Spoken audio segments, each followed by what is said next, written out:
Hello everyone, welcome back to my YouTube channel Anutech education. Anutech education में आप लोगों का बहुत बहुत स्वागत है गाइज। आज हम लोग प्रीपोजिशन की थर्ड क्लास देख रहे हैं ना।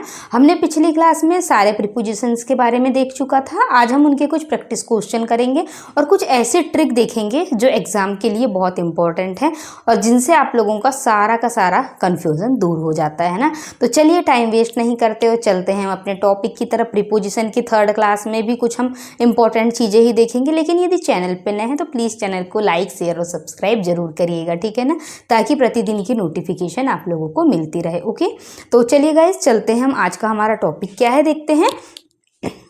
प्रीपोजिशन का मीनिंग मैं आपको पहले ही बता चुकी थी कि किसी भी ऑब्जेक्ट के पहले लग के उसकी पोजीशन को बताना प्रीपोजिशन कहलाता है, ठीक है ना। तो हम देखेंगे इनटू के बारे में तो हम पहले बात कर चुके हैं ना। ये सारी हमारी पिछली क्लासों में हम इनके बारे में बात कर चुके थे। आज मैं आप लोगों को बताऊंगी ऑन टू, अपॉन या ऑफ का कॉन्सेप्ट, ठीक है।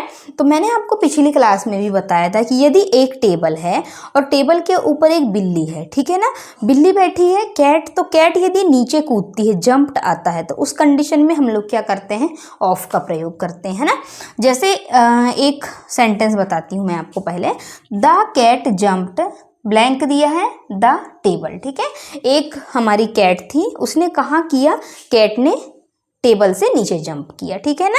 अब इसने ऐसा तो नहीं बताया कि नीचे जंप किया है या ऊपर जंप किया है करके, तो नॉर्मली सेंटेंस में सिर्फ जंप लिखा आएगा। तो आप इससे समझ जाइए कि यदि सेंटेंस में ऑफ दिया है, ये क्या होता है, ऊपर से नीचे कूदती है तो ऑफ लगता है, नीचे से ऊपर कूदती है तो अपॉन लगता है ना।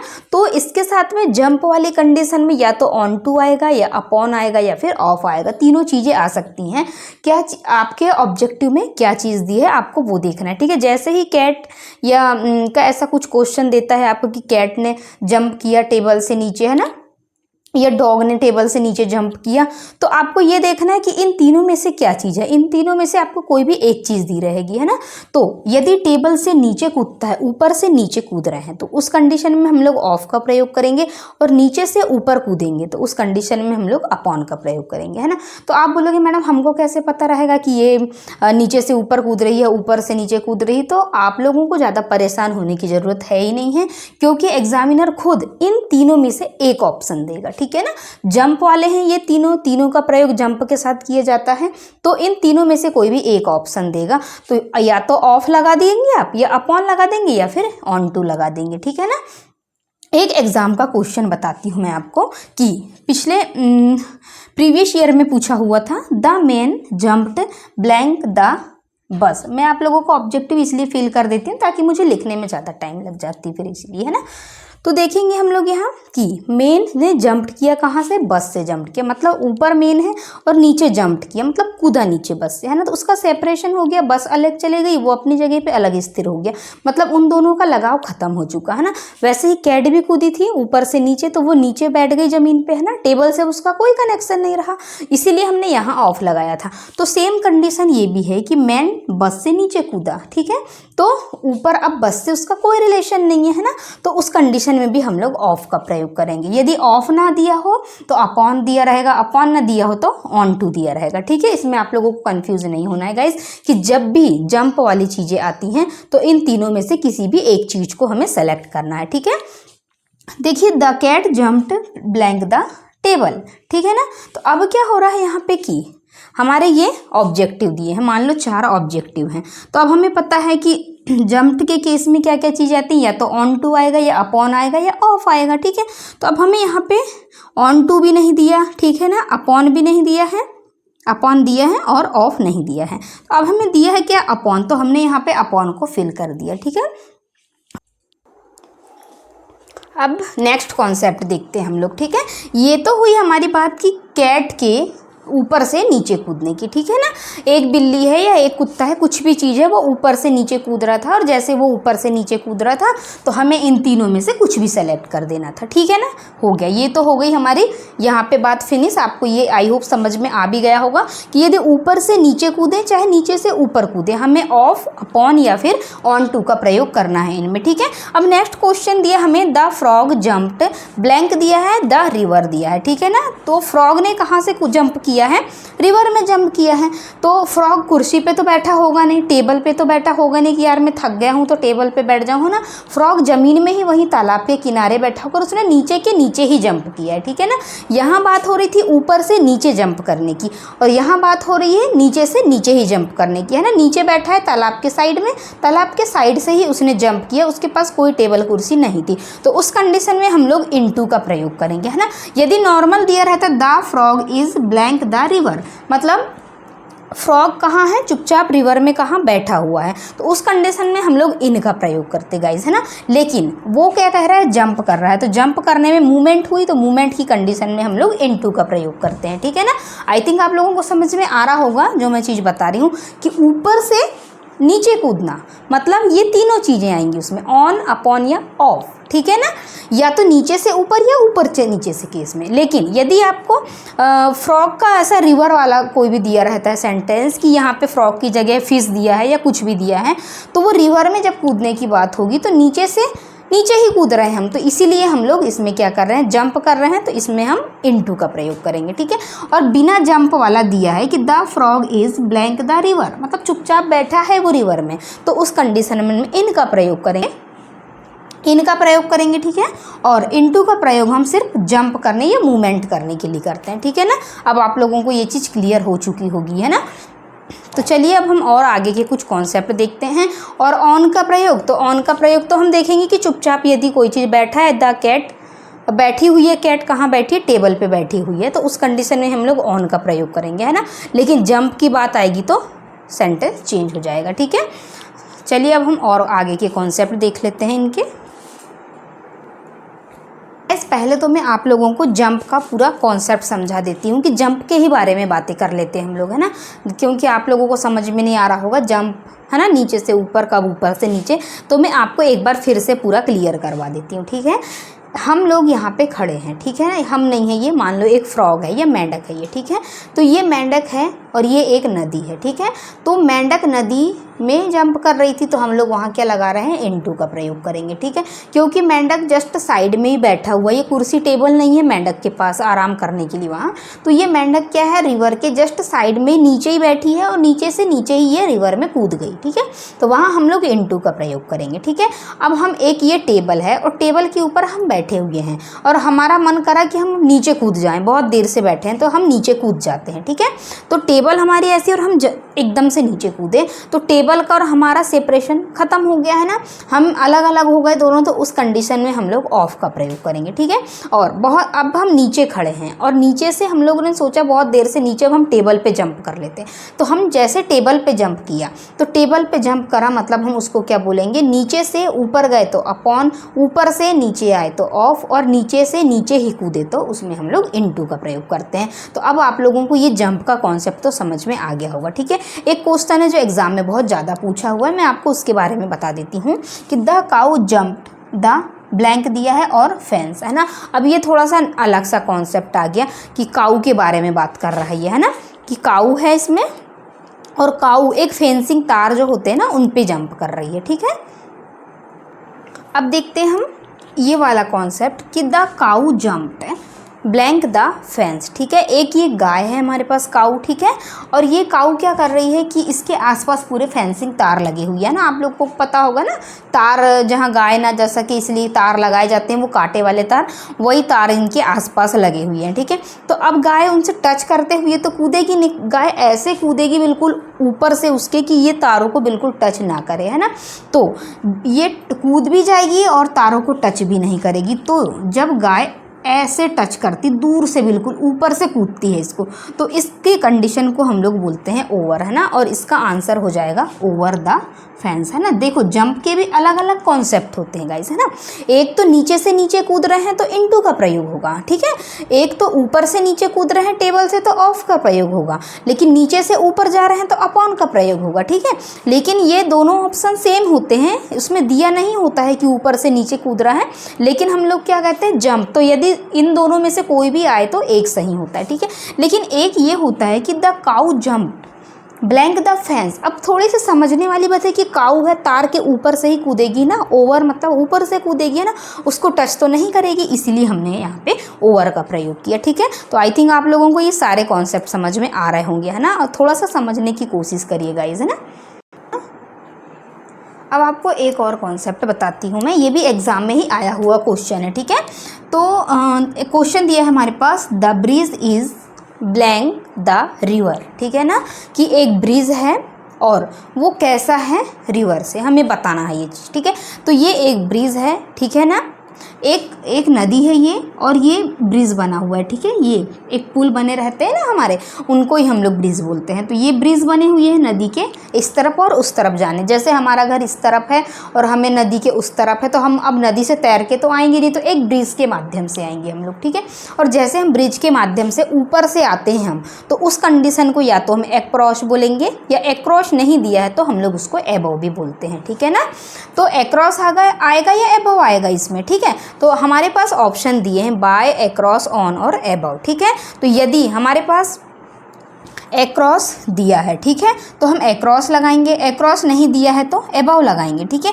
यहाँ पे कोई और भी ऑप्शन दे देता, ऑफ दे देता या कुछ भी दे दिया होता हमारे साथ, तो इसके साथ ये दोनों ही चीज़ें सही होंगी, क्योंकि ऊपर से जाने की बात हो रही है, तो पानी को हम लोग रिवर को क्रॉस करते हुए ही जा रहे हैं, इसलिए हम एक्रॉस भी लिख सकते हैं इसको, और एबव ऊपर से भी जा रहे हैं तो हम इसको एबव भी लिख सकते हैं। गाइस, ये भी एग्जाम का ही क्वेश्चन है और एग्जाम में ही पूछा हुआ है, इसलिए मैं सारे कॉन्सेप्ट आप लोगों को एग्जाम के ही समझा रही हूँ। ठीक है ना, आपको एक और एग्जाम का क्वेश्चन बताती हूँ कि सी होल्ड्स हर बेबी।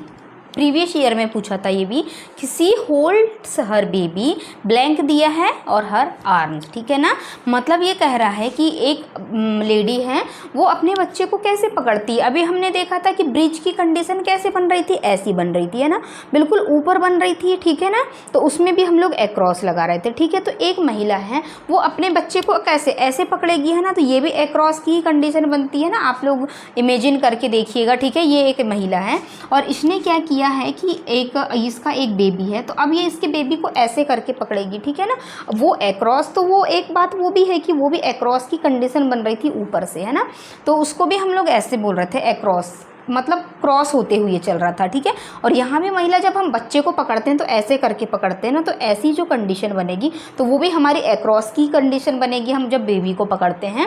तो ये भी एग्जाम में क्वेश्चन आया हुआ था गाइज, तो इसके साथ भी एक्रॉस का प्रयोग किया जाएगा, है ना, कि हम बच्चे को इस पोजिशन में पकड़ते हैं, मतलब ऐसे हाथ करके पकड़ते हैं, है ना, बच्चे को ऐसा तो नहीं कि ऐसा पकड़ लेंगे बिल्कुल, या ऐसा उठा के ही रखेंगे पूरे टाइम, हम लोग उसको जनरली ऐसे ही पकड़ेंगे ना, तो हम इसीलिए इसके साथ में भी एक्रॉस का ही प्रयोग किया जाएगा, है ना।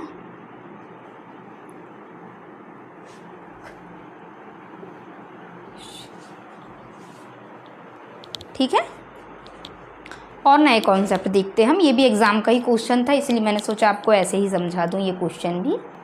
अब एक और कॉन्सेप्ट देखते हैं, ये भी एग्जाम का ही है। ठीक है, the aeroplane is flying blank the roof. ठीक है ना, एरोप्लेन कैसे उड़ता है, हमेशा ऊपर से ही उड़ता है। ठीक है ना, ऐसा तो नहीं कि हमको क्रॉस करते निकल जाएगा। अभी हम लोगों ने बेबी को पकड़ने की कंडीशन देखा एक्रॉस वाली, ओके, हमने इससे पहले ब्रिज वाली देखा, रिवर वाली, वो भी एक्रॉस हो रही थी। ठीक है ना, क्रॉस करते हुए निकल रही थी, बेबी को भी क्रॉस कर रहे थे। लेकिन क्या एरोप्लेन किसी को क्रॉस करते हुए निकलेगा, नहीं, है ना, ये एक हमारी छत है और हम लोग क्या बोलेंगे, ओवर बोलेंगे। ठीक है ना, तो इसके साथ में हम लोग क्या करेंगे, यहाँ ओवर भी आता है और इसमें एबव भी आता है गाइस, है ना, तो देखते हैं इसमें क्या आता है।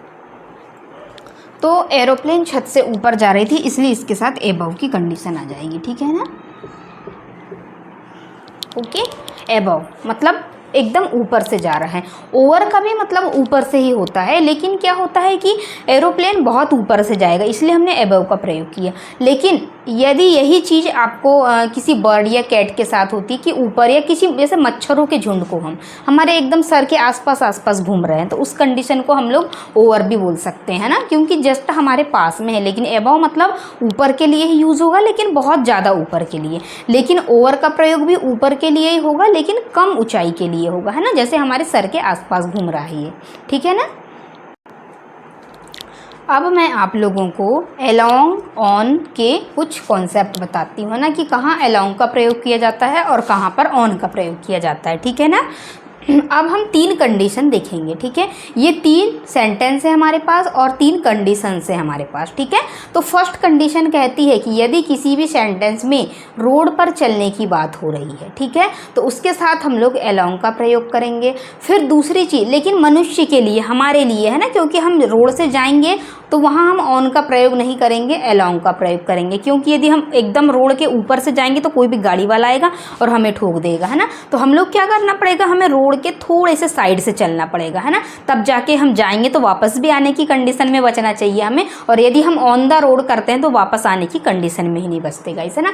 लेकिन ट्रक है, गाड़ी है, तो वो तो हमेशा रोड के ऊपर से ही चलेंगी, तो उसके साथ हम लोग ऑन का प्रयोग करेंगे, तो ऑन द रोड होता है, ठीक है। लेकिन क्या होता है, कई बार वही चीज़ रहती है सेंटेंस में, लेकिन फुटपाथ लिखा आ जाता है। रोड तो दिया ही रहता है, लेकिन रोड के साथ साथ क्या होता है, फुटपाथ लिखा हुआ आ जाता है, ठीक है। तो फुटपाथ के साथ में हम लोग ऑन का प्रयोग करेंगे, क्योंकि फुटपाथ बिल्कुल रोड से भी जस्ट साइड में हो जाती है, बिल्कुल, है ना, और उससे बहुत अलग हो जाती है फुटपाथ। तो फुटपाथ पे तुम नाचो, कूदो, दौड़ो, कितनी भी मस्ती करो, तो उसके ऊपर ऑन द फुटपाथ आएगा, ठीक है, उसमें कुछ भी करो। लेकिन जब भी यहाँ पे सी की बात आती है, मतलब इंसानों की बात आती है और चलने की बात आती है रोड पे, तो वहाँ पे हम लोगों को अलोंग या फिर ऑन का प्रयोग करना है। लेकिन ये रोड पे चलना है तो अलोंग का प्रयोग करेंगे हम लोग, और यहीं अगर फुटपाथ आता है तो ऑन का प्रयोग। लेकिन अगर कार का कॉन्सेप्ट आता है तो कार के साथ हमें ऑन का प्रयोग करना है, ठीक है।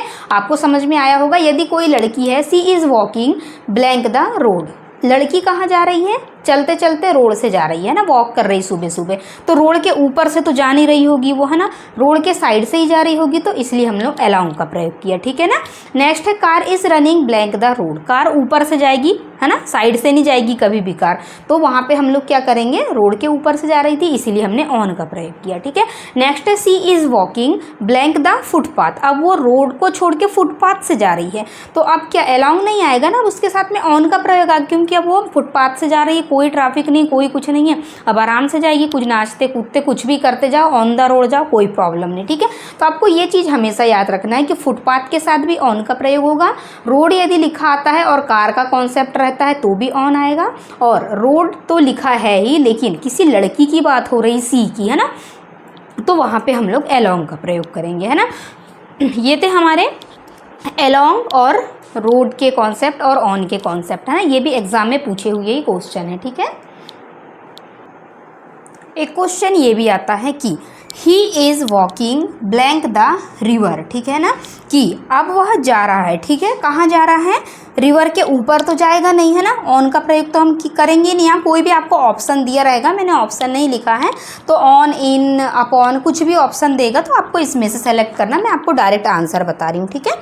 तो she is walking blank the river, तो अब हम लोग क्या करेंगे, नदी के ऊपर से तो चलेंगे नहीं, जो हम ऑन द रिवर लिख दे, है ना, हम क्या करेंगे, नदी के जस्ट साइड से चलेंगे, है ना। तो साइड से चलने के लिए हम लोग क्या करते हैं, अलोंग का प्रयोग करते हैं। जैसे हम यहाँ पे भी she is walking blank the road आ रहा था, मतलब रोड के किनारे चल रहे हैं ना, अलोंग मतलब किनारे चलने की बात हो रही, तो यहाँ भी हम लोग रिवर के किनारे चल रहे हैं। हम किसी से फ़ोन पे बात करते करते जा रहे हैं तो रोड के किनारे किनारे ही जाएंगे, या कुछ भी काम कर रहे हैं तो मोटरसाइकिल से भी जा रहे हैं तो भी हम रिवर के जस्ट किनारे किनारे ही जाएंगे ना, हम रिवर के ऊपर से तो जाएंगे नहीं, और अगर ऊपर से जाएंगे तो दोबारा वापस नहीं आएंगे, ठीक है ना। तो ये होता है, इस टाइप का भी एक क्वेश्चन पूछता है, तो आप लोगों को कुछ प्रीपोजिशन को समझ के भी करना पड़ेगा, है ना।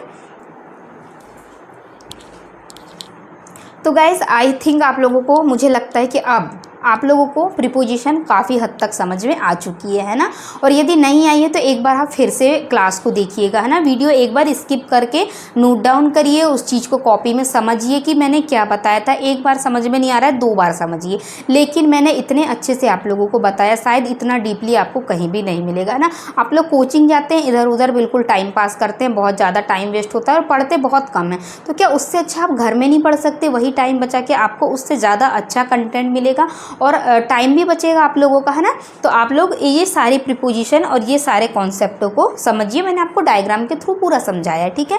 तो आज की क्लास को हम लोग यहीं ओवर करते हैं, अब हम मिलते हैं नई क्लास में और नए कॉन्सेप्ट प्रीपोजिशन के लेके आएंगे। तो गाइस ठीक है, चैनल पे नए हैं तो चैनल को सब्सक्राइब जरूर कर लेना। Thanks for watching this video, तब तक के लिए ओके बाय।